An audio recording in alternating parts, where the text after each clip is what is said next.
મિત્રો આજના મહત્વના સમાચારમાં સૌપ્રથમ વાત કરીશું દેશના 27 રાજ્યોમાં તોફાન અને વરસાદનું એલર્ટ। દેશભરમાં ભારે ગરમી વચ્ચે હવામાન બદલાયું છે। હવામાન વિભાગે યુપી, એમપી, રાજસ્થાન, હિમાચલ, ઉત્તરાખંડ, દિલ્હી, જમ્મુ કાશ્મીર સહિત દેશના 27 રાજ્યોમાં તોફાન અને વરસાદનું એલર્ટ આપ્યું છે। આ ઉપરાંત ઉત્તરાખંડ, એમપી અને મહારાષ્ટ્રમાં કરા પડવાની પણ ચેતવણી આપવામાં આવી છે। 7 મેના રોજ દક્ષિણ ભારતના ઘણા ભાગોમાં વરસાદ અને કરા પણ પડી શકે છે। મિત્રો અન્ય મહત્વના સમાચારની વાત કરીએ તો વરસાદથી નુકસાન જ નુકસાન। સોમવારે મેઘરાજાની પધરામણી વચ્ચે અરવલ્લીના મેઘરજ તાલુકામાં કેરીનો પાક ધોવાઈ ગયો હતો। ખેડૂતોની માંગ છે કે સરકાર સર્વે કરીને સહાય કરે। તો મહીસાગર જિલ્લામાં ભારે પવન સાથે વરસાદમાં ઘણા વૃક્ષો ધરાશાયી થયા। કેટલાય વિસ્તારોમાં અંધારપટ છવાઈ ગયો। થાંભલા સહિત ઝાડ પડવાથી લાઇટો પણ ગુલ થઈ ગઈ હતી। ભરૂચમાં ઘણા મકાનોના પતરા પણ ઉડ્યા, વીજ પોલ પણ તૂટ્યા, એક હોર્ડિંગ ધરાશાયી થયું અને મેન એલિવેશન બોર્ડ પણ ધરાશાયી થયું હતું। મિત્રો અન્ય મહત્વના સમાચારની વાત કરીએ તો સુરતમાં મિની વાવાઝોડાથી સોલર પેનલ ઉડી। સિનોરમાં 500 વીઘામાં કેળાના પાકને નુકસાન। વાવાઝોડાથી વડોદરા રોડ પર રેલ વ્યવહારને અસર। વૃક્ષો પડવાથી 3 મેમુ ટ્રેન કેન્સલ થઈ। સુરતમાં મિની વાવાઝોડાની અસર વચ્ચે અઠવા લાઇન્સ ખાતે સમર વેકેશન મેળામાં સાવચેતીના ભાગરૂપે મેળાની રાઇડો બંધ કરાઈ। ભરૂચ જિલ્લાના 140 ગામોમાં વીજ પુરવઠો ઠપ રહ્યો હતો। મિત્રો અન્ય મહત્વના સમાચારની વાત કરીએ તો રાજકોટમાં પણ વરસાદ શરૂ થઈ ગયો હતો। હવામાન વિભાગની આગાહી વચ્ચે બીજા દિવસે પણ રાજકોટમાં ધોધમાર વરસાદ પડ્યો। રાજકોટના અનેક વિસ્તારમાં વરસાદ શરૂ થયો, જેમાં યાજ્ઞિક રોડ, રાજનગર ચોક વિસ્તારમાં વરસાદ વરસ્યો। વરસાદના પગલે રોડ રસ્તા પર પાણી ભરાતા વાહન ચાલકોને હાલાકીનો સામનો કરવો પડ્યો હતો। મિત્રો અન્ય મહત્વના સમાચારની વાત કરીએ તો અમદાવાદમાં પણ જોરદાર પવન શરૂ થયો હતો। અમદાવાદમાં સાંજના સુમારે એકાએક વાતાવરણમાં પલટો જોવા મળ્યો અને ધોધમાર વરસાદ સાથે ભારે પવન ફૂંકાતા રસ્તાઓ પર ટ્રાફિક જામના દ્રશ્યો સર્જાયા હતા। ત્યારે સાંજના સુમારે ફરી એકવાર જોરદાર પવન ફૂંકાવાનું શરૂ થયું, જેના કારણે વાતાવરણમાં ઠંડક પ્રસરી હતી। મિત્રો અન્ય મહત્વના સમાચારની વાત કરીએ તો વહેલી સવારથી ભારે પવન અને ગાજવીજ સાથે વરસાદ થયો। ગુજરાતમાં વરસાદી તોફાન 2 દિવસથી જોવા મળી રહ્યું છે। અત્યાર સુધીમાં 145 તાલુકામાં વરસાદ નોંધાયો, જેમાં 114 તાલુકામાં તો 1.5 ઇંચ સુધીનો વરસાદ પડ્યો। વહેલી સવારથી ભારે પવન અને ગાજવીજ સાથે વરસાદ પડ્યો। દરમિયાન ડાંગ જિલ્લામાં આહવા, સુબીર, વઘઈ અને સાપુતારામાં મેઘરાજાની પધરામણી થઈ। મોડી રાત્રે રાજ્યના વિવિધ જિલ્લામાં વરસાદ વરસ્યો હતો। મિત્રો અન્ય મહત્વના સમાચારની વાત કરીએ તો બિહારમાં ભયાનક અકસ્માત, 8 લોકોના થયા છે મોત। બિહારના કટિહારમાં મોડી રાત્રે એક કાર અને ટ્રેક્ટર વચ્ચે અકસ્માત થયો, જેમાં 8 લોકોના મોત થયા, 2 લોકો ઘાયલ થયા હોવાના અહેવાલ છે। મળતી માહિતી મુજબ લગ્નની જાન બિકોટીથી કુર્સેલા તરફ જઈ રહી હતી। ચાંદપુર નજીક રસ્તા પર સ્કોર્પિયો મકાઈના ઢગલાને લઈને કાબુ બહાર થઈ ગઈ હતી અને ટ્રેક્ટર સાથે અથડાઈ હતી। પોલીસે મૃતદેહોને પોસ્ટમોર્ટમ માટે મોકલ્યા છે અને આગળની કાર્યવાહી હાથ ધરાઈ છે। મિત્રો અન્ય મહત્વના સમાચારની વાત કરીએ તો યુદ્ધના ભણકારા વચ્ચે ભારતના 2 દુશ્મનો એક થયા છે। પહેલગામમાં આતંકી હુમલા બાદ ભારત પાકિસ્તાન વચ્ચે તણાવ વધ્યો છે। આ તણાવ વચ્ચે ચીનના રાજદૂત જિયાંગ જાયડોંગે પાકિસ્તાનના રાષ્ટ્રપતિ ઝરદારી સાથે મુલાકાત કરીને મદદની ખાતરી કરી છે। જાયડોંગે કહ્યું છે કે દક્ષિણ એશિયામાં શાંતિ અને સ્થિરતા સુનિશ્ચિત કરવા માટે ચીન હંમેશા પાકિસ્તાનને સમર્થન આપશે। અમે મુશ્કેલ સમયમાં હંમેશા પાકિસ્તાનની સાથે છીએ। મિત્રો અન્ય મહત્વના સમાચારની વાત કરીએ તો પાકિસ્તાનમાં ચિનાબ નદી સુકાવા લાગી છે। સિંધુ જળ સંધિ રદ કર્યા પછી ભારત એક પછી એક કઠોર નિર્ણય લઈ રહ્યું છે। ભારત તરફથી રામબનના બાગલીહાટ ડેમથી ચિનાબનું પાણી બંધ કરાયું છે। પાકિસ્તાન જતી ચિનાબ નદીનું સ્તર ઘટીને માત્ર 15 ફૂટ થયું છે। ચિનાબ નદી સતત સુકાઈ રહી હોવાથી પંજાબના 24 મહત્વપૂર્ણ શહેરોમાં 3 કરોડથી વધુ લોકોને 4 દિવસ પછી પીવાના પાણી માટે હાંફા પડી શકે છે। ભારતના આ પગલાંથી પાકિસ્તાનનું ફૈસલાબાદ શહેર ખરાબ રીતે પ્રભાવિત થયું છે। મિત્રો અન્ય મહત્વના સમાચારની વાત કરીએ તો ગૃહ સચિવે એક મોટી બેઠક બોલાવી। ગૃહ મંત્રાલય દ્વારા આજે 7 મેના રોજ દેશભરના 244 જિલ્લામાં એક સાથે મોક ડ્રીલ કરવાની જાહેરાત કરી છે.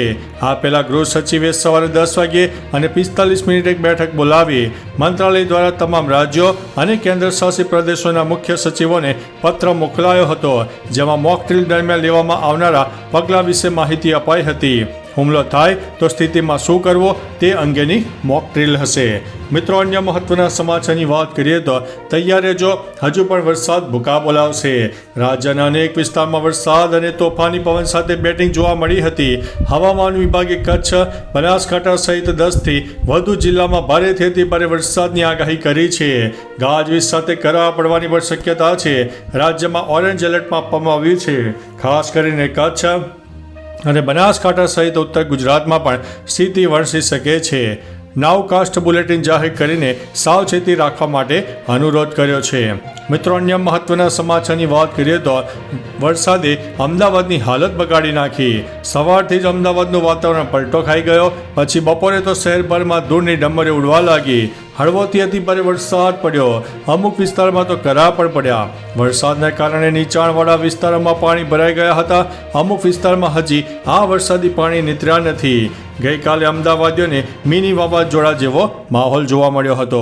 મિત્રો, અન્ય મહત્વના સમાચારની વાત કરીએ તો પાકિસ્તાન નહીં સુધરે. સતત 13 દિવસે નાપાક હરકત. પહેલગામના હુમલા બાદથી પાકિસ્તાન સતત સીઝફાયરનું ઉલ્લંઘન કરી રહ્યું છે.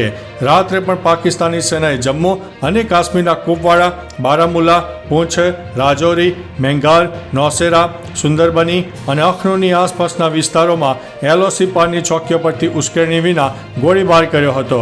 ભારતીય સેનાએ પણ આનો યોગ્ય જવાબ આપ્યો. સતત 13મા દિવસની રાત્રિએ પણ પાકિસ્તાને આ નાપાક હરકત કરી છે. મિત્રો, અન્ય મહત્વના સમાચારની વાત કરીએ તો ભારત ગમે ત્યારે હુમલો કરશે. પાકિસ્તાની રક્ષા મંત્રી ખ્વાજા આસિફે સોમવારે દાવો કર્યો છે કે ભારત ગમે ત્યારે નિયંત્રણ રેખા પર લશ્કરી કાર્યવાહી કરી શકે છે. અમે તેનો યોગ્ય જવાબ આપીશું. ખ્વાજા આસિફે આરોપ લગાવ્યો છે કે નરેન્દ્ર મોદી રાજકીય લાભ માટે આ પ્રદેશને પરમાણુ યુદ્ધની અણી પર ધકેલી રહ્યા છે. ભારત ખૈબર પખ્તુનખ્વા અને બલુચિસ્તાનમાં આતંકવાદ ફેલાવી રહ્યું છે. અમે 2016-17માં સંયુક્ત રાષ્ટ્રને પુરાવા આપ્યા હતા. મિત્રો, અન્ય મહત્વના સમાચારની વાત કરીએ તો બાબા બર્ફાનીની પહેલી તસવીર સામે આવી છે. કાશ્મીરના અનંતનાગ જિલ્લામાં આવેલી અમરનાથની પવિત્ર ગુફામાંથી બાબા બર્ફાનીની પહેલી તસવીર સામે આવી છે. આ વખતે બરફથી બનેલું શિવલિંગ લગભગ 7 ફૂટ ઊંચું છે. આ યાત્રા 3 જુલાઈથી શરૂ થઈને 9 ઓગસ્ટના રોજ રક્ષાબંધનના દિવસે છડી મુબારક સાથે પૂર્ણ થશે. યાત્રા માટે રજીસ્ટ્રેશન શરૂ થઈ ગયું છે. પહેલગામ હુમલાની યાત્રા રજિસ્ટ્રેશન ઉપર કોઈ અસર થઈ નથી. ગયા વર્ષ કરતાં અત્યાર સુધીમાં 20% વધુ રજિસ્ટ્રેશન થયું છે. મિત્રો, અન્ય મહત્વના સમાચારની વાત કરીએ તો પહેલગામ મુદ્દે પાકિસ્તાનની આંતરરાષ્ટ્રીય ફજેતી. પહેલગામ હુમલા બાદ ભારત પાકિસ્તાન વચ્ચે વધેલા તણાવ વચ્ચે સંયુક્ત રાષ્ટ્રની સુરક્ષા પરિષદની ક્લોઝ ડોર મિટિંગ મળી હતી. પાકિસ્તાને આ બેઠક માટે અનુરોધ કર્યો હતો. જો કે 1.5 કલાકની બેઠક પછી કોઈ નક્કર નિર્ણય ન આવ્યો, ન તો પ્રસ્તાવ પસાર થયો, ન કોઈ નિવેદન આવ્યું, જેના કારણે ફરી એક વખત પાકિસ્તાનની આંતરરાષ્ટ્રીય કક્ષાએ ફજેતી થઈ છે. મિત્રો, અન્ય મહત્વના સમાચારની વાત કરીએ તો રશિયા આ મહિને જ તમામ યુદ્ધ જહાજ ભારતને સોંપશે. પહેલગામ હુમલા પછી ભારત પાકિસ્તાન યુદ્ધની શક્યતા વચ્ચે ભારતીય નૌકાદળની શક્તિમાં વધારો થવાનો છે. રશિયામાં બનેલું આધુનિક સ્ટીલ્થ યુદ્ધ જહાજ તમાલ મે મહિનાના અંતમાં ભારતીય નૌકાદળને સોંપવામાં આવશે. તેને જૂનમાં સત્તાવાર રીતે નૌકાદળમાં સામેલ કરવામાં આવશે. આ યુદ્ધ જહાજ બ્રહ્મોસ મિસાઇલથી સજ્જ હશે, જે રડાર હેઠળ પણ નહીં આવે. મિત્રો, અન્ય મહત્વના સમાચારની વાત કરીએ તો અમદાવાદમાં કુખ્યાત સલીમ પઠાણ પર ઈડીની કાર્યવાહી. વકફ બોર્ડની જમીન પચાવનારા આરોપસર અમદાવાદના કુખ્યાત સલીમ જુમ્મા ખાન પઠાણ સામે ઈડીએ મોટી કાર્યવાહી કરી છે. તેના ઘર ઉપરાંત જમાલપુર, ખેડા અને અન્ય વિસ્તારમાં કુલ 10 સ્થળે દરોડા પાડવામાં આવ્યા હતા. પઠાણે મ્યુનિસિપલ કોર્પોરેશન અને ભાડે આપેલી વકફની મિલકત ઉપર કબજો કર્યો હતો. તપાસ દરમિયાન બેનામી મિલકત મળવાની શક્યતા છે. ઈડી દ્વારા સર્ચ ઓપરેશન ચાલુ છે. મિત્રો, અન્ય મહત્વના સમાચારની વાત કરીએ તો બડગામમાં આતંકવાદીના 2 સાથીઓની ધરપકડ કરવામાં આવી છે. જમ્મુ કાશ્મીરમાં બડગામ જિલ્લામાં સુરક્ષા દળોને મોટી સફળતા મળી છે. મીડિયાના રિપોર્ટ અનુસાર નાકા ચેકિંગ દરમિયાન આતંકવાદીઓના 2 સાથીઓની ધરપકડ કરવામાં આવી છે. તેમની પાસેથી એક પિસ્તોલ, એક ગ્રેનેડ અને 15 જીવતા કારતૂસ મળી આવ્યા છે. પોલીસે કેસ નોંધીને તપાસ શરૂ કરી છે અને આ બંને વ્યક્તિ આતંકીઓની મદદ કરતા હતા. તો ચાલો મિત્રો, ફરીથી દેશ અને દુનિયાના સુપરફાસ્ટ સમાચાર લઈને મળતા રહીશો. ત્યાં સુધી અમને રજા આપશો. નમસ્તે.